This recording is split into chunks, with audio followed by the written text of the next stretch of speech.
Pernah denger gak istilah fanatik? Gue yakin pasti pernah. Sebut aja suatu orang atau kelompok yang udah bener-bener suka sama sesuatu dan yakin terhadap sesuatu, dan kalau misalnya ada orang lain yang ganggu, mereka gak segan-segan untuk nyerang balik orang itu, baik secara verbal maupun sampai level kekerasan. Tapi kayaknya sampai batasan tertentu, perbuatan tersebut gak cuma bisa dibilang sekedar fanatik. Ada yang bilang kalau levelnya udah sampai kekerasan, bahkan sampai melanggar hukum, mereka bisa disebut sebagai ekstremis. Contohnya udah banyak ya di sini. Kayaknya nggak perlu gue sebutin makhluk-makhluknya. Agak takut. Oke. Sebelum lanjut, gue mau ngucapin ke lu semua, selamat datang di konten lebih dari film.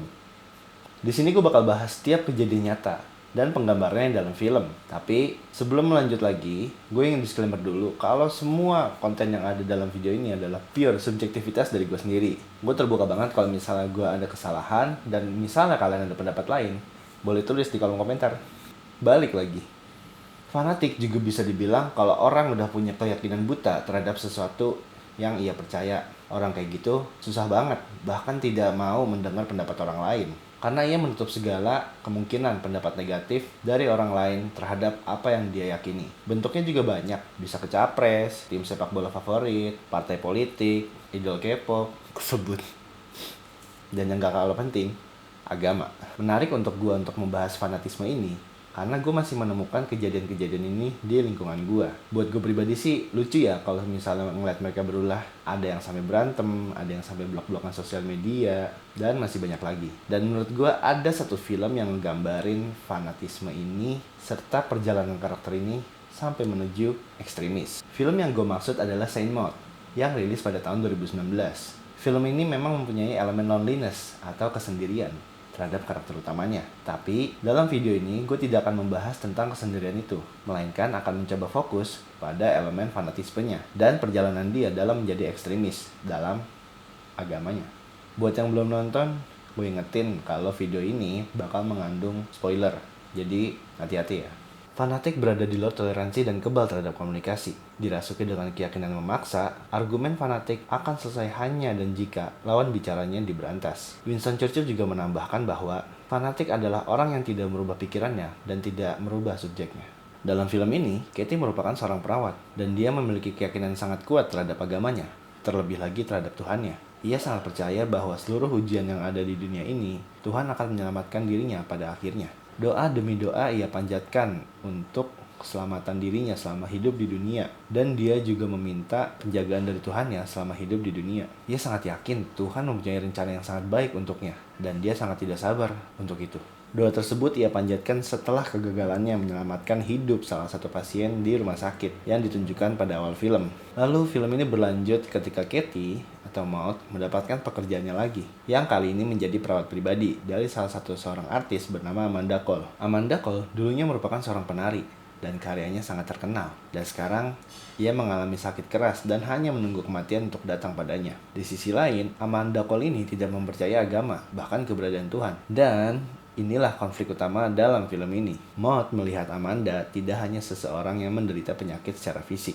tapi juga jiwanya yang tersesat. Ia melihat bahwa Amanda ini perlu diselamatkan, perlu dibimbing menuju jalan ketuhanan yang suci, menuju keselamatan. Ia meyakinkan bahwa Tuhan ada di mana-mana. Tuhan melihat setiap langkah kecil yang diambil oleh umatnya. Dan Tuhan tidak akan membiarkan umatnya terjerumus dalam kegelapan. Sampai akhirnya Amanda memanggil Maud Little Savior. Dan di sini perspektif Maud berubah. Maud menanggapi serius soal panggilan Little Xavier dari Amanda. Dengan begitu, ia merasa diberikan anugerah oleh Tuhannya untuk menyelamatkan jiwa orang lain. Dengan begitu, mulailah obsesinya dia terhadap pasiennya untuk menyelamatkan jiwanya yang rusak, menyelamatkan dirinya dari kegelapan. Perlahan, ia mulai membuang minuman keras milik Amanda dan juga mengusir Carol. Karena baginya, Carol adalah seseorang yang tidak pantas untuk menghabiskan waktu bersama Amanda. Karena ia sama sekali tidak membantu dalam penyembuhan spiritual dari Amanda itu sendiri. Lalu Maud terus menuntun Amanda menuju jalan ketuhanan yang suci lewat doa-doa yang ia bacakan untuk Amanda. Ia merasa perbuatannya merupakan perbuatan yang mulia dalam menyelamatkan jiwa seseorang yang rusak. Dan titik ini adalah di mana film ini semakin menarik. Ketika Amanda memanggil Maud dengan panggilan Little Savior, itu sebenarnya cuma sarkas saja. Dan lucunya adalah Maud menanggapinya dengan serius. Amanda tidak sama sekali merasa diselamatkan oleh Maud. Malah dia cuma main-main. Ini terjadi ketika pesta perayaan ulang tahun Amanda, yang saat itu Amanda langsung mengungkapkan pada temannya bahwa Maud tidak menyukai Carol. Ia mengusir Carol karena Amanda perlu diselamatkan. Sebenarnya di situ Amanda jadi sarkas aja, pengen bikin semua orang santai. Bercandalah. Yang Maud tidak sadar adalah dalam situasi tersebut Amanda sudah mendominasi Maud. Sampai ketika Amanda menyebut Tuhannya, seketika kembali menganggur. Maud yang sangat tidak terima keyakinannya diganggu oleh orang lain, dengan tangkasnya langsung memberantas orang tersebut dalam percakapannya, upaya agar ia tetap menang dalam percakapan tersebut. Tapi yang ia nggak sadar, tamparan tersebut malah menjadi pisau bermata dua bagi Maud. Jelas ia dipecat. Untungnya nggak dituntut oleh Amanda, padahal dia bisa aja. Di fase ini, perjalanan karakter Maud semakin menarik. Ini yang gue bilang tadi soal orang fanatik. Ibarat kata mah, udah pala batu. Orang kayak gitu nggak akan dengerin orang lain. Boro-boro toleransi, majikannya jadi gampar.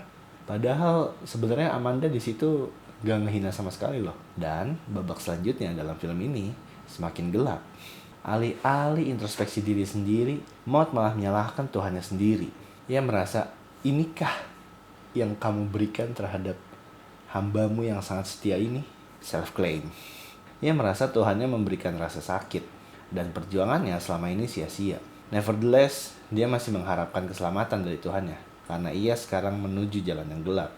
Gue jadi ingat dengan salah satu novel yang gue baca yang berjudul Tuhan Izinkan Aku Menjadi Pelacur, karya Muhyiddin M. Dahlan. Judulnya aja udah gitu ya. Dalam buku itu, ketika Kiran sudah dikejar oleh pihak berwajib karena apa yang ia sebarkan merupakan ajaran ekstremis, ia langsung berusaha kabur dari perkumpulannya dan melarikan diri karena ia tidak hanya dihina, dia sudah dianggap najis oleh teman seperjuangannya sendiri. Dalam masa pelariannya, ia meragukan Tuhannya karena menurutnya apa yang dia perjuangkan selama ini demi menjunjung tinggi nama baik agama dan juga menyebarkan kebaikan atas nama Tuhannya. Tapi ia sangat kecewa karena di mata dia, Tuhan malah memberikan kebencian dan rasa sakit yang ia sendiri bahkan tak bisa bendung. Ia sangat merasa dikecewakan oleh Tuhannya sendiri. Sama ya kayak Maud. Kita balik ke filmnya. Babak akhir dalam film ini semakin gelap. Ada adegan di mana Maud seakan-akan mendapatkan wahyu dari Tuhannya. Seenggaknya kelihatannya begitu. Kita juga sebagai penonton juga diperlihatkan bahwa ada adegan seakan-akan tumbuh sayap malaikat di punggungnya Maud. Lalu, apa yang sebenarnya terjadi? Hannah Whittle-Smith mengatakan bahwa delusi, penipuan, dan maniak agama terus berkembang hingga saat ini. Sekte dan penyimpangan dari setengah abad yang lalu semakin liar dan keterlaluan, dan semakin luar biasa hingga sekarang. Kita akan masuk ke dalam babak di mana film ini semakin menjadi-jadi. Maud mendatangi kembali rumah Amanda, dan kali ini ia datang tidak hanya sebagai penyelamat, tetapi juga sebagai tangan Tuhan.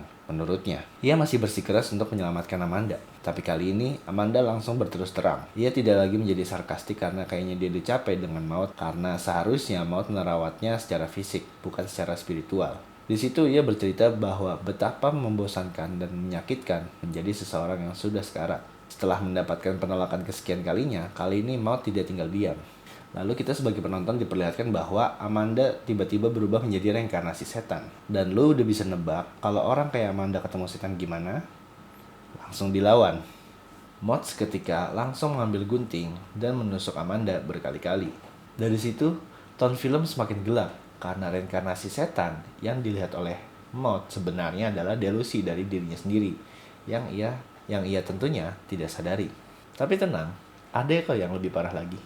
Babak akhir sekaligus penutup film ini adalah bentuk delusi Maud yang terakhir, yang menurut gue paling gila. Kita diperlihatkan ia sedang berjalan menuju pantai karena ia melihat awan yang bergerak, seakan-akan Tuhan akan menjemputnya, sambil membawa satu jerigen alkohol. Dengan menggunakan baju Saint yang dibuat dari bed cover miliknya, ia melakukan sesuatu di depan para pengunjung pantai. Saat awal, kita diperlihatkan bahwa Maud menyiramkan alkohol sekujur tubuhnya dari atas hingga bawah. Dan ketika ia menyalakan koreknya, di situ kita diperlihatkan bahwa umat-umat di sekitar Maud seakan-akan tertunduk untuk menyambut rencana Tuhan yang akan menyelamatkan Maud.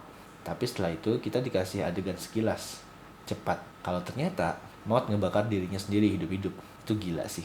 Gue melihat karakter Maud dalam film ini dari awal sampai akhir memiliki perjalanan yang sangat menarik. Di babak awal film, kita diperlihatkan bahwa dia ini sekedar perawat aja dan taat terhadap agama. mungkin terlalu taat ya. Dan hal itu menuntunnya menuju jalan menjadi fanatik. Mungkin karena kesendiriannya dan ya seperti yang tadi gue bilang, terlalu taat. Makanya dia bisa sampai begitu. Fase ini dimulai ketika ia sudah mulai merasa bahwa dirinya adalah seorang penyelamat dan menggunakan agama untuk menyelamatkan jiwa yang rusak. Dan dalam case ini, orangnya adalah Amanda. Yang paling kelihatan adalah ketika ia sudah mulai mengusir Carol dan gak mau dengar pendapatnya. Ya, walaupun di situ dia belum bisa dibilang sebagai ekstremis, tapi dia udah jadi orang yang intoleran dan kebal pendapat. Hanya karena mau tidak suka melihat kehidupan seks antara Amanda dan Carol, ia langsung menjadi judgmental terhadapnya. Gue yakin dari kalian semua setidaknya pasti pernah lah ketemu orang-orang kayak gini di lingkungan kalian masing-masing. Dan tentunya bentuknya beda-beda. Dan mungkin kalau di Indonesia, yang gue pribadi lihat sendiri adalah agama, partai politik, tim sepak bola, bahkan capres. Dan pastinya kalian juga pasti punya reaksi yang beda-beda dalam menghadapi orang-orang seperti itu. Fanatik buta, intoleran, bahkan tidak mau mendengar pendapat orang lain. Dan kalian semua pasti tahu lah kalau fanatisme sekarang punya bentuk baru. Ya mungkin gak baru-baru banget kali ya, yaitu fanbase K-pop. Dan lo tahu gak sih, ada dong orang yang ngejadiin topik itu sampai jadi penelitian. Gue gak nyangka sih. Maksudnya sampai ada orang yang serius loh menanggapi fenomena itu untuk diteliti. Ya tapi emang at some point mereka juga bisa ganggu sih kalau udah terlalu berlebihan. Dalam jurnalnya yang berjudul Fanatisme Penggemar K-pop dalam Bermedia Sosial di Instagram, yang ditulis oleh Aspira Rahmatrinata dan Sulih Indra Dewi, ada poin yang menurut gue menarik. Di situ disebutkan bahwa salah satu aktivitas fanatik para fans K-pop terhadap idolanya adalah mereka bisa memicu perang antar fanbase atau sebutannya fan war. Karena mereka masih belum memiliki pemahaman yang baik dalam mencerna informasi idol mereka. Sebut aja ada satu orang yang bikin komentar jelek tentang idolnya di akun idol tersebut atau akun pribadi. Semudah itu mereka bisa perang karena mereka itu menjadi fanatik dasarnya perasaan. Melibatkan perasaan itu udah disebutin dalam jurnalnya. Menurut gua, selain mereka digging soal informasi idolnya, mulai dari kehidupan personal, aktivitas sehari-hari, sampai upcoming project-nya, yang mana itu aktivitas mereka juga yang udah disebutkan dalam jurnalnya. Mereka juga melakukan produktivitas semiotik, yang artinya adalah ketika penggemar memberikan makna sosial terhadap sesuatu yang mereka dapatkan dari idol mereka, atau juga bisa dibilang yang berhubungan dengan idol mereka. Dalam jurnal ini juga disebutkan bahwa ada salah satu orang, atau akun lah sebut aja, dia ngepost 2 gambar di Instagram. Pertama di feeds-nya, kedua di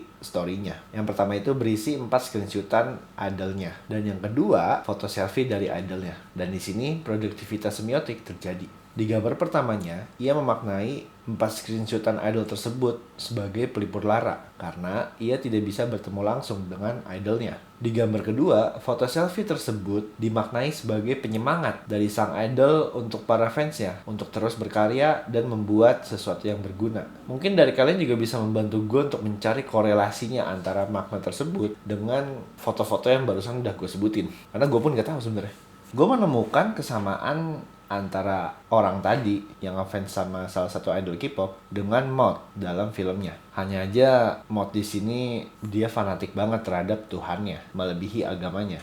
Udah pasti tuh dia halu ketika melihat Amanda tiba-tiba berubah menjadi reinkarnasi setan dan langsung dibunuh seketika. Reinkarnasi setan di sini kalau misalnya diumpamain dengan kasus K-pop yang tadi adalah suatu bentuk informasi negatif terhadap apa yang mereka sukai atau mereka yakini. Kalau penggemar K-pop bisa marah ketika mereka menemukan sesuatu yang negatif terhadap idolnya, di sini mau tidak cuma marah, tapi dia bisa langsung ngebunuh seketika orang tersebut. Yang mana di situ dia delusi aja.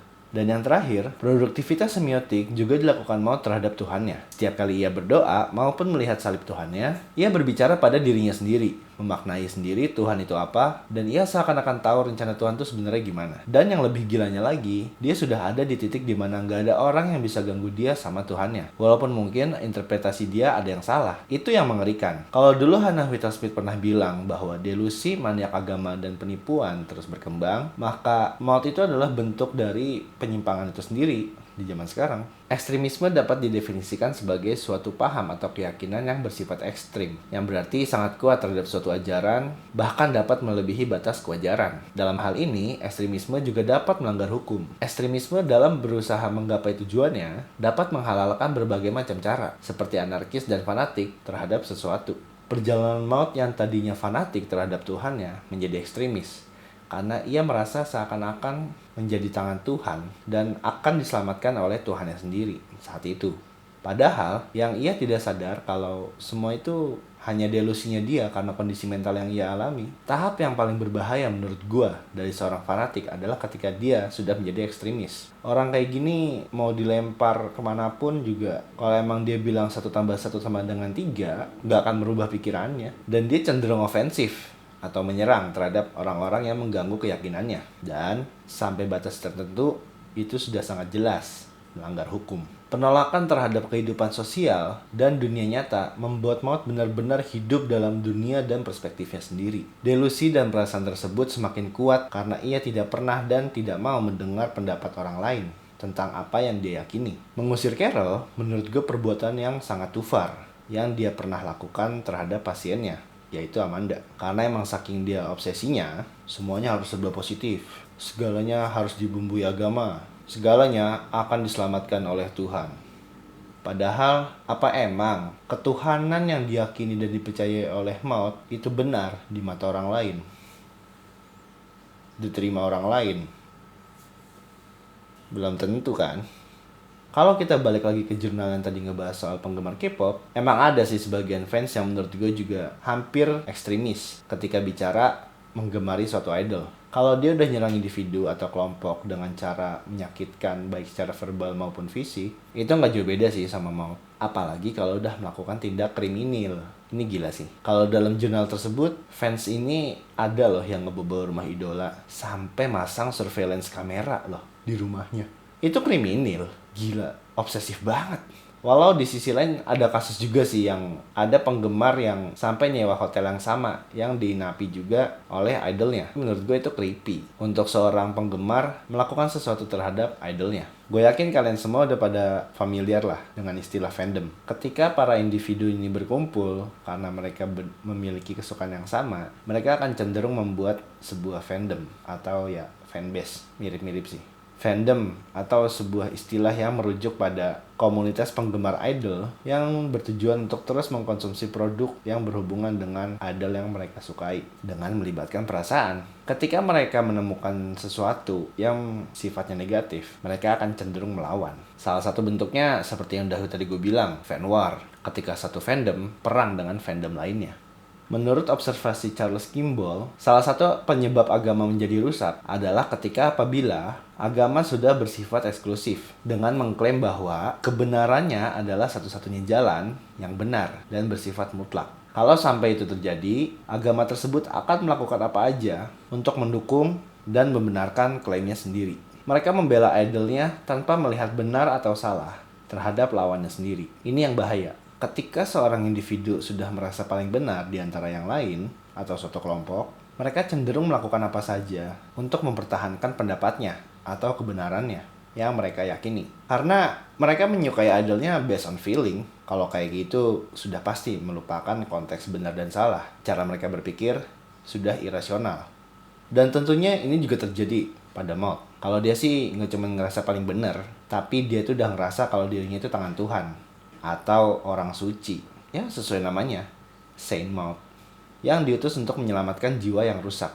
Dia itu adalah orang yang suci, menurutnya. Maud ada di level yang sangat berbahaya, menurut gua, ketika bicara soal agama dan Tuhan, karena dia ngerasa dirinya paling suci. Tapi di sisi lain, interpretasi dia terhadap kalimat Tuhan akan menyelamatkan umatnya, menurut gua tuh salah besar. Kalau misalnya kita lihat babak akhir dalam film ini, membunuh orang dan membakar diri sendiri itu bukan jalan keselamatan yang dimaksud oleh Tuhan. Interpretasinya tidak tepat.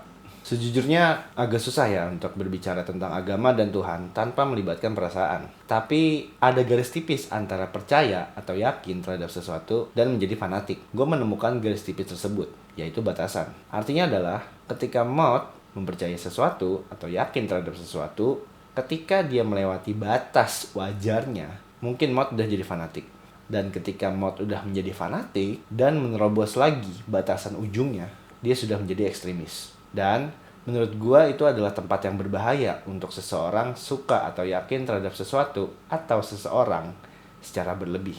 Mungkin solusi dari gua untuk Maud tetap berpikir rasional dan dilihat juga konteks benar dan salahnya.